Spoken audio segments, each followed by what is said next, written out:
तीर्थयात्रा करणाऱ्यांकडे पण अहंकार वाढतो.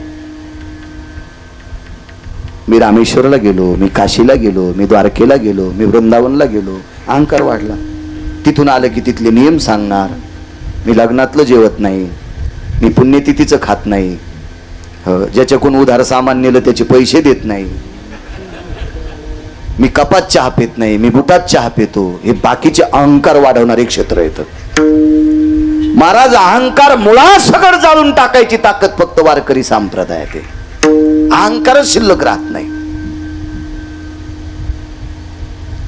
कारण या संप्रदायात पडत असताना लवचिकता लागते. कमरेची वेल्डिंगचा टाका तुटला पाहिजे, त्या माणसाने या संप्रदायात पडायचं. ज्याच्या कमरेला वेल्डिंगचा टाका दिलाय का ते झुकतच नाही, तो या संप्रदायात येण्याच्या लायकीचा नाही. एक जण म्हणला, मला इतके श्लोक पाठीत, मी विनेकऱ्याच्या पाया पडत नाही, हरामखोरा तो वारकरी संप्रदायात याच्या लायकीचा नाही.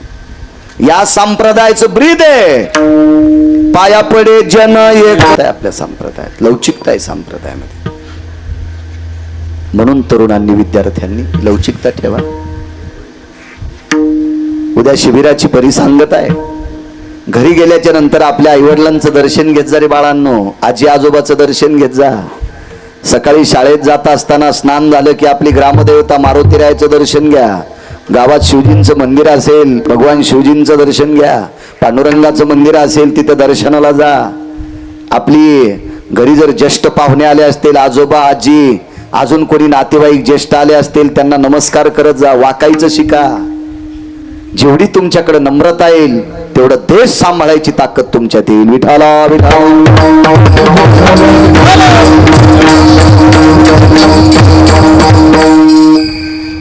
आणि तुम्ही वारकरी होऊन जगा. पंढरीचे वारकरी ते अधिकारी मोक्षाचे. वारकऱ्याची फार मोठी ताकद आहे. महाराज, शास्त्र वाचू वाचू, पुराण वाचू वाचू, वेद वाचू वाचू, पानं उलटू उलटू ज्यांच्या बोटाचे कांडे उघडलेत असे आचार्य लोक पंढरपूरला वारकऱ्यांच्या भेटी करता कबीरांसोबत आले. कबीरांसोबत आले फक्त साध्वी जनाबाई पाहण्यासाठी. काय वारकऱ्यांचा पुरुषार्थ आहे. हो का उत्तम चांडाळ त्याचे पायी माझे कपाळ.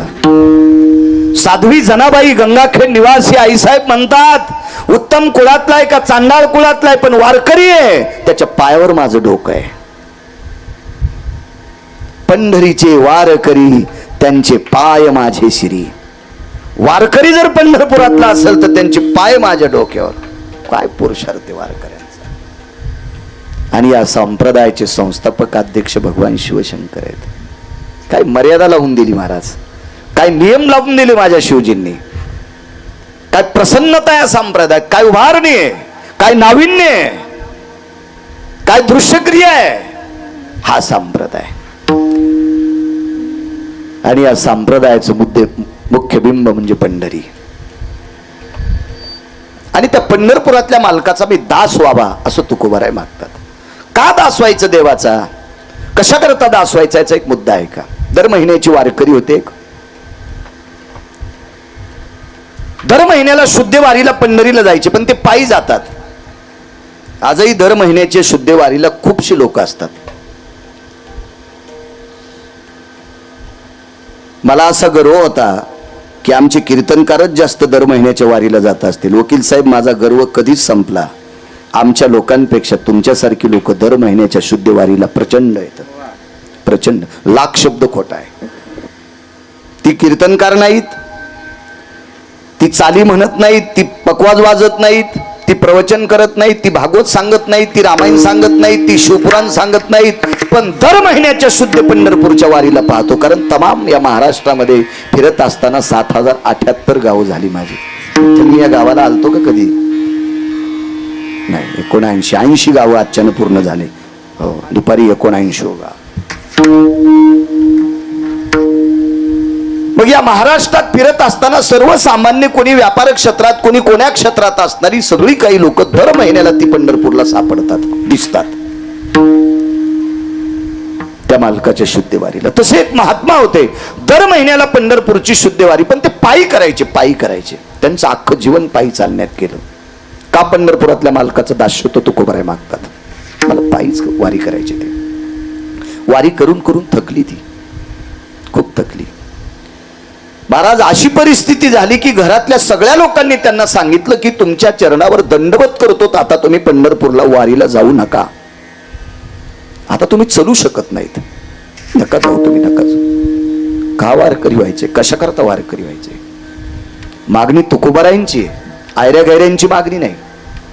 हो, तुम्हाला एक सांगू का, कधी बी मोठ्या लोकांच्या वाक्यावर ठाम राहिलं पाहिजे. मोठा म्हणजे पैशावाला नाही, आचरणाचं सूत्र ज्याच्याकडे प्रचंड आहे त्याला मोठं म्हणत जा.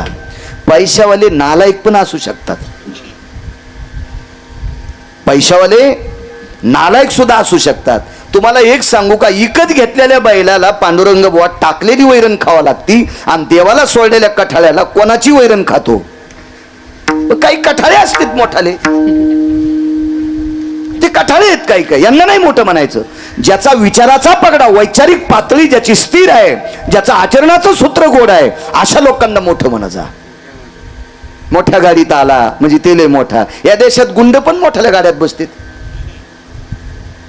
या देशामध्ये गुंड सुद्धा मोठ्या गाड्यात बसतात ना. असं काही नाही मोठ्या गाडीत बसला म्हणजे तो फार मोठा झाला, काय नाही, हे प्रारब्धाचा भाग आहे. मागच्या जन्मातलं काय गाठोडा असेल त्याच्याकरता तो बऱ्या परिस्थितीत राहतो. पण या देशात मोठं त्याला म्हणतात पुराणाच्या मतानुसार ज्याचं आचरणाचं सूत्र काबूते, त्याला जे चौकटीत वागतो त्याला मोठं म्हणायचे. एक पुरावा सांगतो. अति सुंदर, अति लावण्य, अति तेजस्वी, अति भारदस्त एका व्यक्तीचं लावण्य परिती सवाशिन म्हणू नये.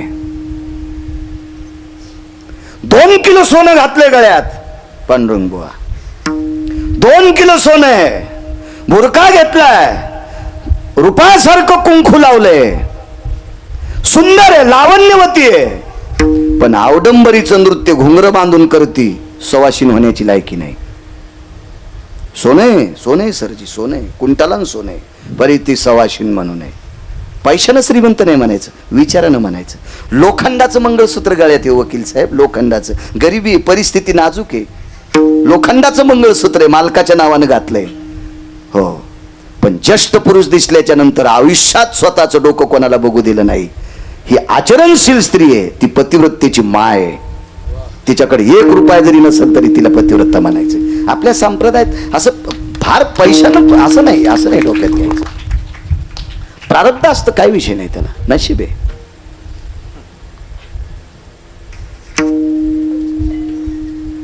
$2 कोटीची गाडी तुम्ही पैसे देऊन विकत घेतली, ड्रायव्हरनं कधी पैसे दिले त्या गाडी घ्यायला? मग गाडी चलित आणि ते ओरी वस्तू का टापाव? त्याला त्या गाडीतल्या सुविधा नाहीत का? आहेत का नाही सुविधा? 2 कोटीची गाडी घेणाऱ्या 2 पायाच्या कुत्र्याने कुत्र पण बसले गाडीत. अशी फारशी कुत्रे आहेत, ते कुत्र्यांना गाडीत घेऊन फिरतात. तुम्ही सकाळी सकाळी जर हिंगोलीत फिरत असताना वकील साहेब, तर थोडं डोक्यात घ्या. बऱ्याच कुत्र्यांना वाटते कुत्रे घेऊन फिरल्यावर लोक आपल्याला श्रीमंत म्हणत असतील. ते एक पांडाच पडलाय. चला ती इतकी इतकी चेडी म्हणजे भिकारचोट लक्षण. वय पाय, तुझी लायकी पाय, तुझा दर्जा पाय, तुझा अधिकारी पाय. अरे जितकी तुझी मुलगी आहे, जितकी तुझी बायको आहे, जितकी तुझी माय आहे, जितकी तुझी बहीण आहे, जितकी तुझी भाऊजाई आहे, अशा पण ह्या कोणाच्या तरी आहेत ना. रस्त्यानं चालताना जरा हिशोबात चालणार आहे सोट्या. हे फार श्रीमंत झाले काय अंग प्रदर्शन करणारे. तुला मोठा माणूस आहे, किडे पडतील तोंडात, कोणालाही मोठं म्हणी जाऊ नका. विठाला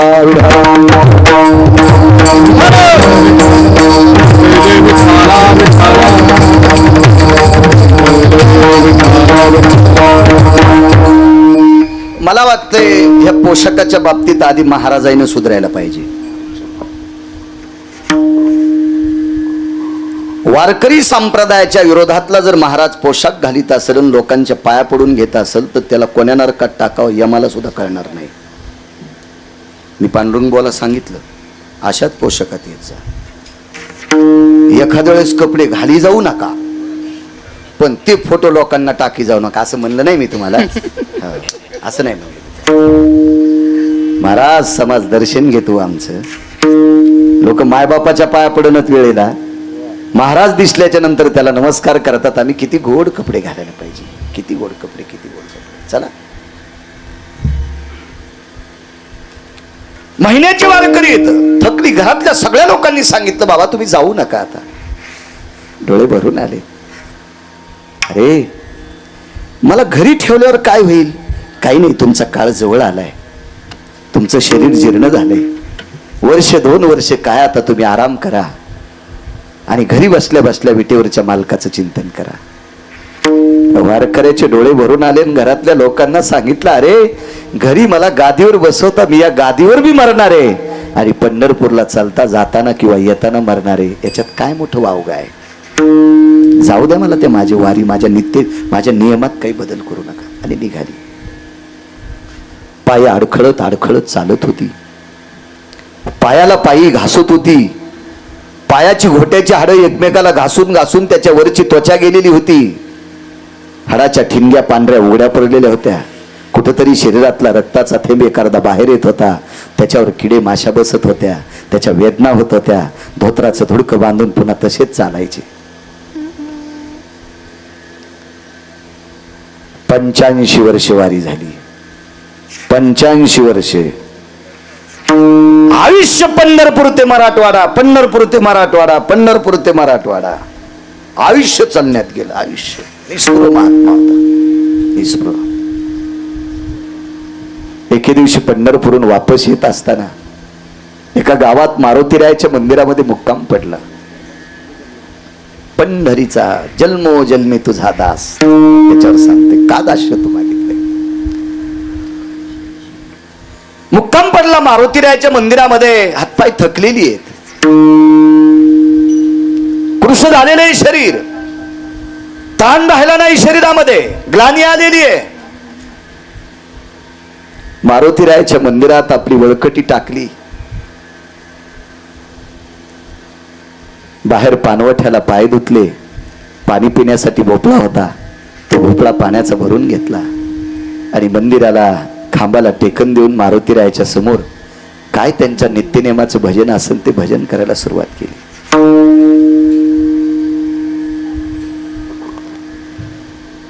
मला सांगा, वारकरी म्हणून घेण्यासाठी साधना लागेल बरं. आपल्या जीवनामध्ये साधना लागेल. आपण कीर्तनात उभं राहिलेल्या 3 लोकांची साधना होऊ शकत नाही. याच्या पाठीमागे आपलं काहीतरी लपलेलं आहे. साधना ती आहे, स्नान झाल्याच्या नंतर ज्ञानेश्वरीच्या 10 सोहळ्या, गाथ्यातले अभंग 10-5 नित्यनेमानं वाचतो. याला म्हणायचं वारकरी साधना. याला म्हणायचं साधना. कीर्तनात 1.5 घंटा चाल म्हणणं साधना नाही, हे प्रदर्शन आहे. हे प्रदर्शन आहे. महाराज सकाळी सकाळी ब्राह्मी मुहूर्तावर पक्वाद हातात घेऊन वाजवणं ही पक्वादाची मृदंगाची साधना आहे. हे प्रदर्शन. मी 2 घंटे बेंबीच्या देठ तोडू तोडू तोडू तोडू सांगतोय. कॅमेरे पुढे आहेत, लोक मानतात, काय गिरगावकर बोलायलेत. हे प्रदर्शन आहे. मी घरी तासभर ज्ञानेश्वरी वाचावा ही साधना आहे. मी घरी 1 तासभर गाथा वाचावा ही साधना आहे. ही साधना आहे. कशालाही साधना. लोक सरळ म्हणतात आज माझी हिंगोली जिल्ह्यात सेवा आहे. पाकिट घेतलं ना सुमळ्या, यम रुमण्यानं कुटू कुटू हानीन तुला सेवा कशी म्हणता येईल? काय नाटक. मला असं वाटतंय लोकांना फसवा. देव कसं फसवलो? देवाला कळत नाही आपण चुकीचं बोलतोय. यार कशालाही साधना म्हणत जाऊ नका.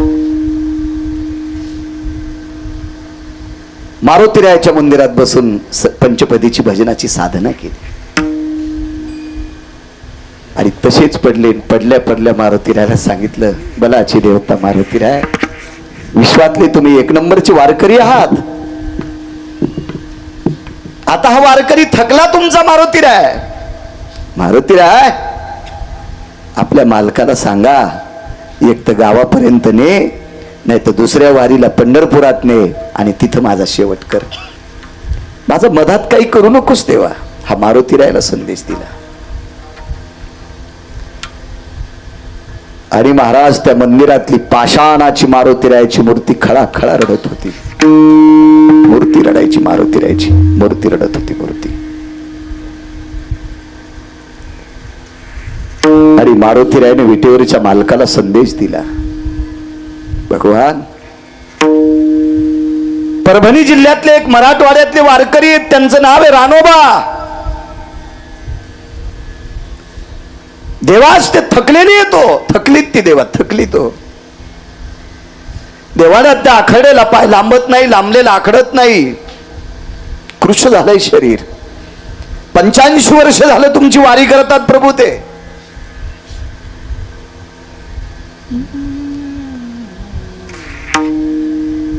एका तिळा इतकं प्रलोभन नाही त्या व्यक्तीकडे, लोभ नाही त्या व्यक्तीकडे. आयुष्यात कोणाच्या गाडीला हात केला नाही हो देवा. कधी चांगल्या कपड्याची अपेक्षा केली नाही प्रभू. मधुकरी मध्ये जे मिळेल ते खाल्लं प्रभू.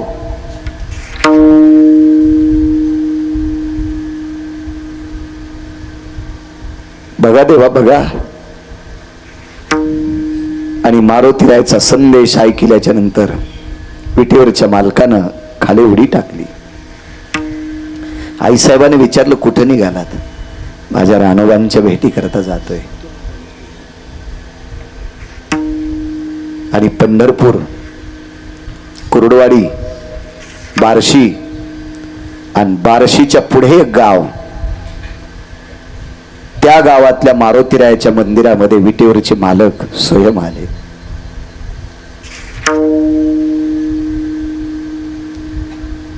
घंटा वाजवला मंदिरातला. रात्रीचे 2 वाजले. दिव्यात प्रकाश वात होती. जन्मोजन्मी तुझा दास वात होती दिव्यात. साजूकसा प्रकाश होता. त्या प्रकाशामध्ये खाली पडलेल्या वारकऱ्याचे डोळे उघडले. पाहिलं तर कुणीतरी वाटसरू आहे. सहज हाताची कोपरं टेकत टेकत मागे सरकले आणि खांबाला टेकन देऊन पाहिलं. मुसाफिर आहात? प्रवासी आहात? जी. कुठून आलात? फार दूरनं आलोय. जेवण झालंय का? रात्री कोण देणारे? रानोबा नावाच्या वारकऱ्याने मधुकरी मागितली होती. त्या मधुकरीमध्ये एक भाकरी आलती. त्या भाकरीतला काही तुकडा खाल्लेला होता आणि उरलेली तशीच मधुकरी आपल्या पालवात बांधून खुंटीला अडकवली होती. आणि बसल्या बसल्या सांगितलं, दादा मला या गावातल्या एका माऊलीनं मला मधुकरीमध्ये भाकरी दिली. त्याच्यातली माझी तब्येत चांगली नसल्यामुळे मी खाल्ली नाही, उष्टी नाही. त्या खुंटीला बांधलेल्या पालवात पडक्यात भाकरी आहे, तेवढी खाता का? भोपळ्यात पाणी आहे. तो वाटसरू उठला. त्या खुंटीचं गाठोडं काढलं. भोपळा जवळ घेतला आणि ती 3 कोरा भाकरी खाऊन टाकली. त्यावेळेला मारुतीरायाची मूर्ती पूर्ण ओली झालती, ओली झालती, ओली झालती. काय देव आहे पंढरपुरातला, काय मालक ह्या पंढरपुरातला. पाषाणाची मूर्ती पाझरत होती. हात जोडे, तुमच्यामुळे पोटाला निवाला भेटला. मी कोण देणार दादा? मी वारकरी माणूस आहे. या गावातल्या एका पवित्र घरी भिक्षा मागायला गेलो, मधुकरी मागायला गेलो, रामकृष्ण हरी म्हटलो, त्यांनी भाकरी दिलती दादा. बरं झालं, सकाळी मला चावली नसती ती. मला दात नाहीत रे, तुम्ही खाल्ली.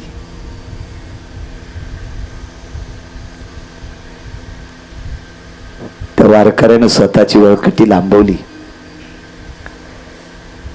आणि रानोबा महाराजांच्या जवळ आले. आणि रानोबा महाराजाच्या जवळ येऊन पायाला हात लावला. महाराज उठता येत नव्हतं कोपरं टेकल्याशिवाय, पण तळेल दिशी म्हातारे बाबा उठले आणि हात जोडे. दादा, अरे आयुष्यात आतापर्यंत कोणाला अंगाला हात लावू दिला नाही आणि तू मारुतीरायाच्या मंदिरात माझे पाय चोपतो? नाही. एक सांगू का तुम्हाला, ज्याला प्रत्येक क्षेत्रात मोठं व्हायचं त्यानं विलासी जीवन कमी जगायचं. तुमच्या भाषेत सांगतो, हाय प्रोफेशनल जीवन. आमच्या भाषेत त्याला विलासी जीवन म्हणतात. मर्यादेपेक्षा अति विलास भोग जी लोक घेतात का, त्यांचा दिवा कधीही जल काही सांगता येत नाही. मर्यादा असली पाहिजे जीवनात, मर्यादा. म्हणून आपल्याकडे मन एक, अंतराच्या बाहेर पाय लांबू नका. मर्यादा आहे, मर्यादा आहे. नाही कधी भोगवादी जीवन स्वीकारलं, नाही अंगाला हात लावू दिला. त्या वारकऱ्यानं सांगितलं, महाराज तुम्ही दिलेल्या भाकरीमुळे मला त्राण आलाय, आनंद वाटला नाही, तर झोप येत नव्हती. त्या भाकरीतून उत्तीर्ण होण्यासाठी मला तुमचे पाय दाबू द्या. अरे मला कोण्या नरकात टाकतोस रे दादा, ही भाकरी माझी नाही, मला पण कोणीतरी दिलेली आहे. मला पण कोणीतरी दिलेली आहे. ज्या घरून मला ही भाकरी भेटली, या मारुतीरायाच्या मंदिरात त्या घरातल्या लोकांना आशीर्वाद द्या की तुमच्या घरातला दिवा तेवत राहो, तुमच्या घरातली लेकरं सुसंस्कारी हो, तुमच्या घरातल्या लेकरांनी हा देश सांभाळो, तुमच्या घरातल्या लेकरांनी धर्म सांभाळो, असा आशीर्वाद त्या माऊलीला दे रे दादा. माझे कशाला पाय दाबतोस? ऐकच ना पठ्या, ऐकच ना. आण वाहिली आण, तुला विटेवरच्या मालकाची आण आहे, माझी सेवा करायची नाही. आण घातली तरी पठ्या पाय दाबूच लागला. आण कोणाची घातली? विटेवरच्या मालकाची. पाय दाबायला कोण होतं? तेच होत. शेवटी सांगितलं, नको रे वारकऱ्याला त्रास देऊ, नको देऊ वारकऱ्याला त्रास, नको देऊ. महाराज रानोबा महाराजांच्या पांडुरंग बुवा जखमा झालत्या तळपायाला, जखमा झालत्या. एका वाटसरूच्या रूपामध्ये वारकऱ्याने रानोबा महाराजांना सांगितलं, माझ्याकडे एक मलम आहे, माझ्याकडे एक औषधी आहे, माझ्याकडे एक द्रावण आहे, ते तुमच्या पायाला लावल्याच्या नंतर तुमच्या जखमा दुरुस्त होतील. रानोबा महाराजांनी सांगितलं, माझ्या हातावर टाका, माझ्या हाताने मी तळपायाला लावतो. नाही म्हणे, तुम्हाला मात्रा कळणार नाही, मी त्या क्षेत्रातला वैद्य आहे, मी माझ्या हाताने तुमचे तळवे चोळतोय. कारण सांगू का? वारकऱ्याची सेवा करण्याची इच्छा देवाच्या अंतःकरणात. वारकऱ्याची सेवा करावा, देवाला वाटते, देवाला. एक गोडस पुरावे बघा, म्हणत नाही मी. वारकरी जर रस्त्यानं चालला असेल, त्या रस्त्याला जर खडे असतील, तर विटेवरचा मालक ते खडे आपल्या पितांबरानं झाडीतोय, पितांबरानं झाडीतोय. गोडसा पुरावा आहे, गाते गोडसा, घरी गेल्या वाचा. आपल्या फड्यानं नाही, झाडून नाही, पितांबरानं खडे वारतोय, पितांबरानं. काय सेवा आहे महाराज वारकऱ्यांची. लावू द्या तुमच्या पायाला. आणि त्या निमित्तानं पायाचे तळवे चोळले, पायाची तळवी चोळली, पायाची तळवी चोळली. आणि 10-5 मिनिटांमध्ये पायाच्या जखमा संपल्या. बरंच ते तुमच्या माझ्यासारखं येडपट कोणी असतं ना, तर त्याने उदो केली असती. असा वैद्य भेटला, असा महाराज भेटला, असा अमका भेटला, तसा तमका भेटला. आपण चमत्काराला नमस्कार करणारे हरामखोर आहोत. मी पण नमस्कार हा साक्षात्काराला केला पाहिजे. मी दुपारच्याच कीर्तनात सांगितलं वकील साहेब, साक्षात्काराला नमस्कार करायचा, चमत्काराला नाही. लय पैशावाली पानचेटो, ह्या चौकटीला लिंबू बांधलं, त्या हाडकडीला नारळ बांधलं, इकून कायकानी बांधलं, तिकून तो दोरा बांधला, इकून तो गांडा बांधला, हे इथं लिंबू बांधल्यावर तुम्हाला इकून पैसे येतील. कोण सांगितले तुम्हाला नालायक धंदे? हे ज्ञानोबराय तुकोबराय सांगत नाहीत, हे नामदेवराय चोखोबराय सांगत नाहीत, नाथबाबा सावता महाराज सांगत नाहीत, गोरोबा काका सांगत नाहीत. हे स्वतःच्या पोटाची खळगी भरण्यासाठी, तुमच्या डोळ्यात धुळफेक करून स्वतःला मोठं होण्यासाठी तुम्हाला ही घाणेरडी नियम सांगणारी हरामखोर आहेत. आणि तुम्ही त्यांच्या वर्गात बसलात. हे तुमचंही 10 पिढ्याचं पाप आहे. चांगल्याच्या सानिध्यात बसा.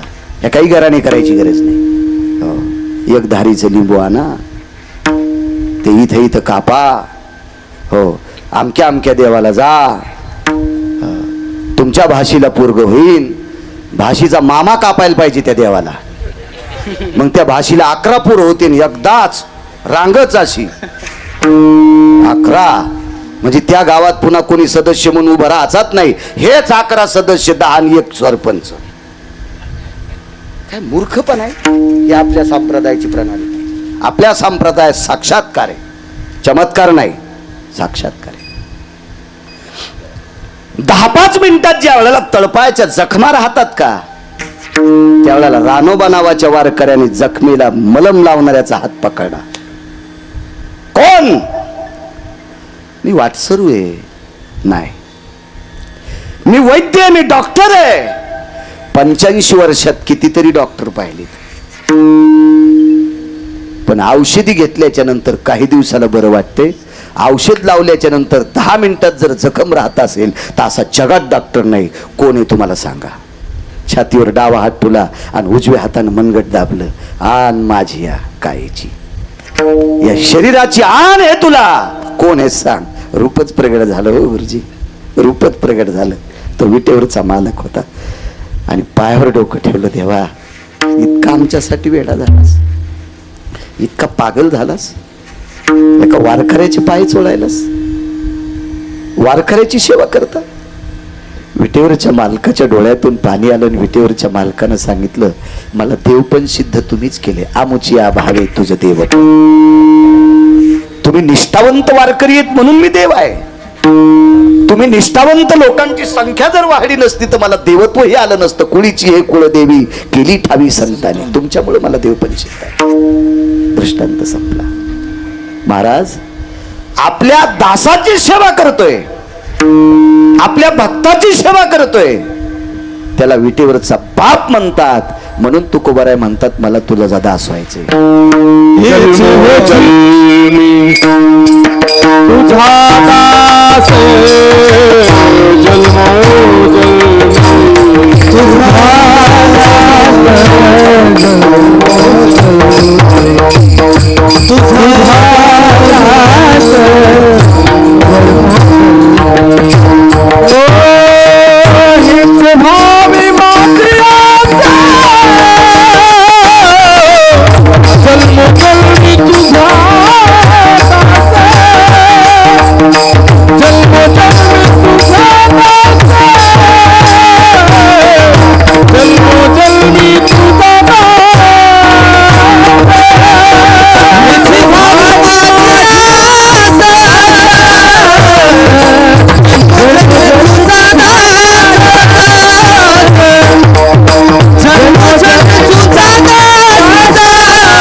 एके दिवशी आईसाहेब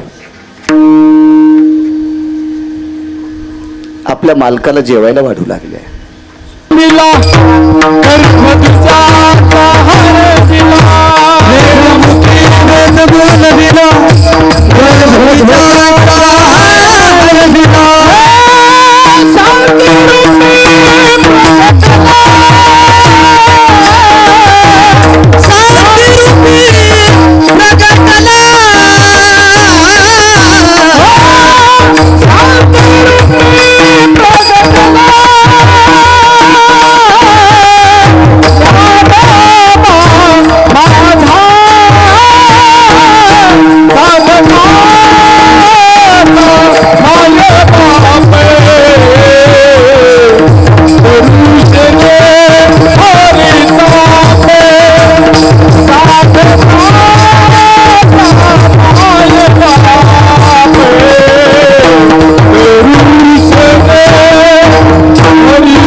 मोहनदास.